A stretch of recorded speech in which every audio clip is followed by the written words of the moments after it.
मेरा नाम पवन वर्मा है। आप लोग से मैं ज़्यादातर तो परिचित हूँ और जिन लोग से नहीं मिला हूँ, अभी हम प्रशांत जी से मिल के आ रहे हैं और उनकी कंडीशन स्थायी है पर अभी भी चिंताजनक है।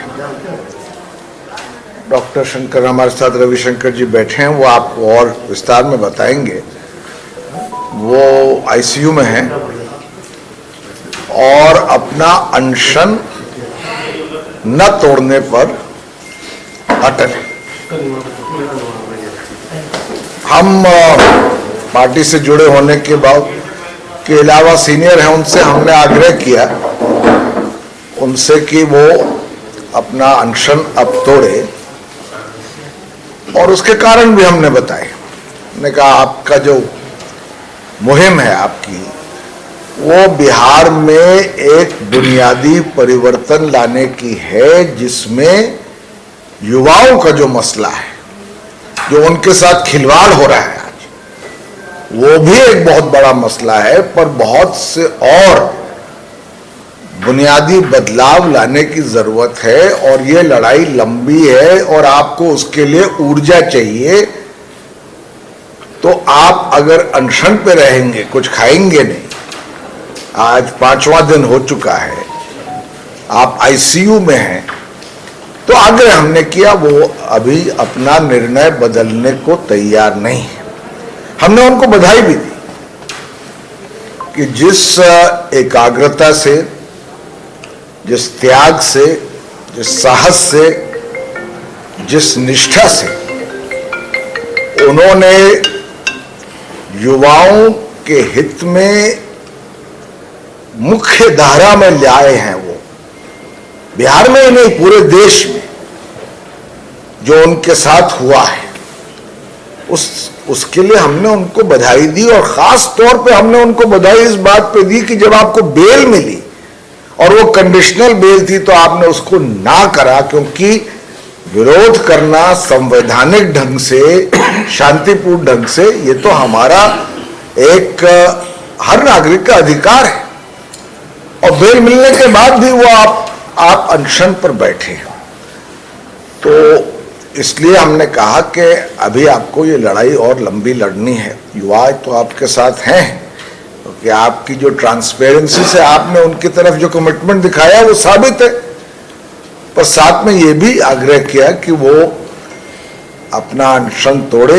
मैं एक बात और आखिर में कहना चाहता हूँ और वो ये है कि देखिए, मैं नीतीश कुमार जी से बहुत लंबे समय तक जुड़ा रहा। जब मैंने भारतीय विदेश सेवा से त्यागपत्र दिया तो मैं उन्हीं के साथ जुड़ा था, उनका सलाहकार भी बना था और मेरा निजी उनके साथ रिश्ता जो भी हो। पर मैं ये टिप्पणी जरूर करना चाहता हूँ कि मुख्यमंत्री 5 अभ्यर्थियों से, युवाओं से मिलने से इनकार करें, उनको सुनवाई ना दें, वो एक ऐसी प्रशासनिक असंवेदनशीलता का प्रमाण देता है जो मैं समझता हूं सरासर गलत है। और मैं उसकी आलोचना करता हूं। मैं ज्यादा राजनीति पर निजी आरोप किसी पर नहीं लगाता हूं, ना पहले लगाता था ना अब। पर आप देश के मुख्यमंत्री हैं, you are the guardian of the state, और यहां युवाओं का जो भविष्य है वही डेंजर में है। आक्रोश भी है, दुख भी है, एक सेंस ऑफ फ्रस्ट्रेशन है और मुख्यमंत्री उनकी बातों को सुनने को तैयार नहीं और लाठीचार्ज जिस तरह से हुआ। तो खैर, जो बात हो चुकी सो हो चुकी।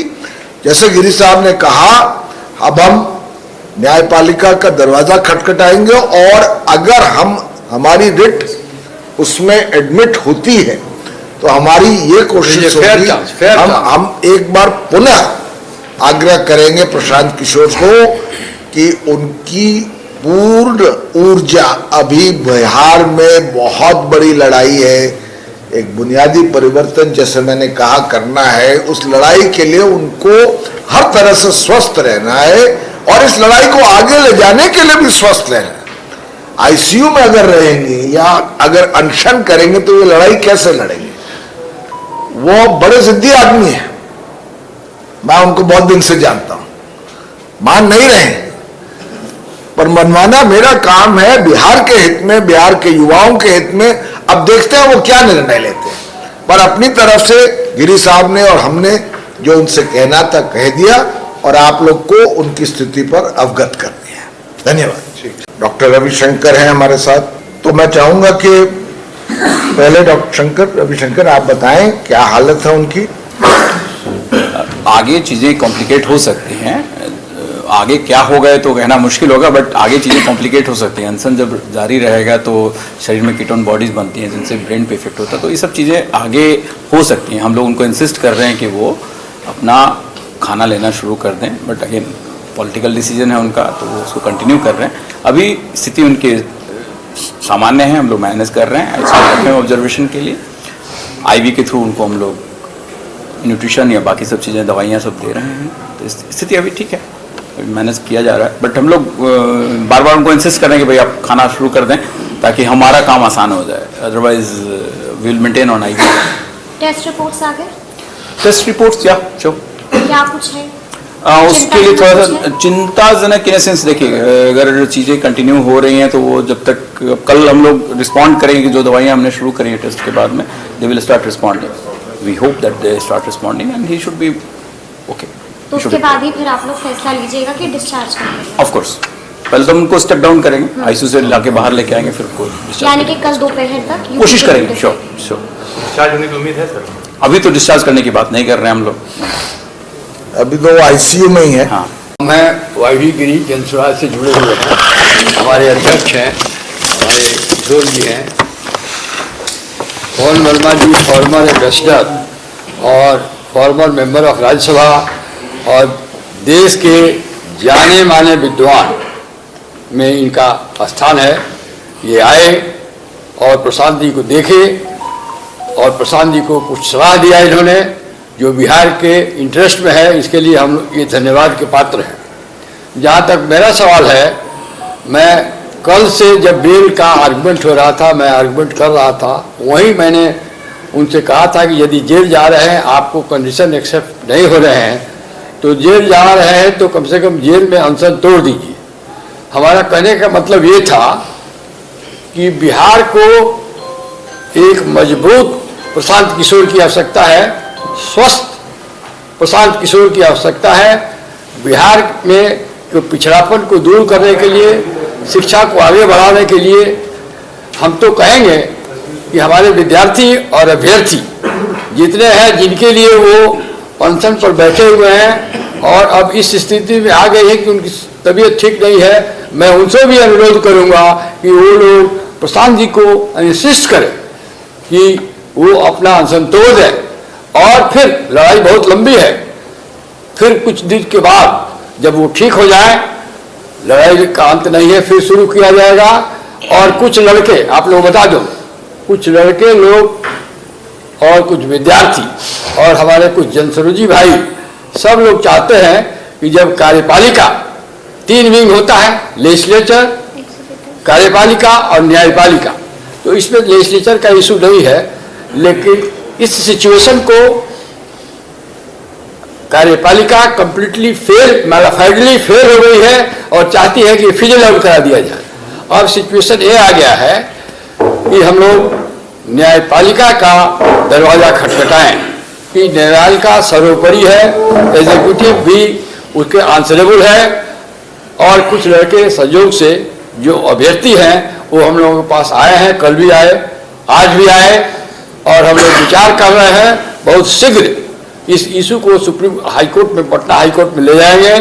और मुझे पूरी उम्मीद है कि जिस तरह का इलीगलिटी कमिट हुआ है, जिस तरह से अनफेयर मीन्स का इस्तेमाल हुआ है और जो सरकार का और पब्लिक सर्विस कमीशन का रवैया रहा है, इसमें हाईकोर्ट, अंदाज हम करते हैं अपने अनुभव के आधार पर हाईकोर्ट इसमें इंटरफेयर करेगा। तो हम अब प्रशांत जी से कहना चाहते हैं, निवेदन करना चाहते हैं, आग्रह करना चाहते हैं कि जब हम जुडिशरी का दरवाजा नॉक करने जा रहे हैं तो उनको जुडिशरी के आउटकम तक इंतजार करना चाहिए और अपना वचन तोड़ के बिहार के विकास में सहयोग करना चाहिए। गिरी साहब, एक सवाल ये भी है कि आज जो है बीपीएससी अभ्यर्थियों को डबल झटका बैक टू बैक मिला है। पहला, सुप्रीम कोर्ट ने सुनवाई करने से इनकार कर दिया, और दूसरा, प्रशांत की तबीयत अचानक और भी ज्यादा बिगड़ गई है। अब क्या होगा? मैं सुप्रीम कोर्ट में एक लॉ फॉर्म गया था, वो कोई फुलिश आइडिया था। डायरेक्ट सुप्रीम कोर्ट कोई रिट पिटीशन इंटरटेन नॉर्मली नहीं करता है। आपको पहले हाई कोर्ट में जाना है, हाई कोर्ट का जजमेंट से आपको यदि संतुष्ट नहीं है तब आप सुप्रीम कोर्ट जाइए। सुप्रीम कोर्ट रिफ्यूज रहे, कोई मेरिट पर नहीं रिजेक्ट किया है। सुप्रीम कोर्ट ने कहा है कि आप डायरेक्टली क्यों चले आए, और आप जाइए, पहले हाई कोर्ट में जाइए और हाई कोर्ट से फैसला लीजिए। हो सकता है कि आपको न्याय हाई कोर्ट में ही मिल जाए, तो क्यों सुप्रीम कोर्ट चले आए हैं। इसलिए ऑर्डिनरीली रिट पिटिशंस आर्टिकल 32 में जो डायरेक्ट सुप्रीम कोर्ट होता है इंटरटेन नहीं करता है, एक्सेप्ट बिरले। और इसमें एक लॉ फॉर्म ने PIL फाइल किया था, विद्यार्थी नहीं गए थे, कोई पॉलिटिकल पार्टी, कोई सिटीजन नहीं किया था। तो लॉ फॉर्म पता नहीं क्यों किस एडवाइस से जाके 32 में रिट पिटिशन फाइल कर दिया। लॉ फॉर्म को क्या ग्रीवांस हो सकता है?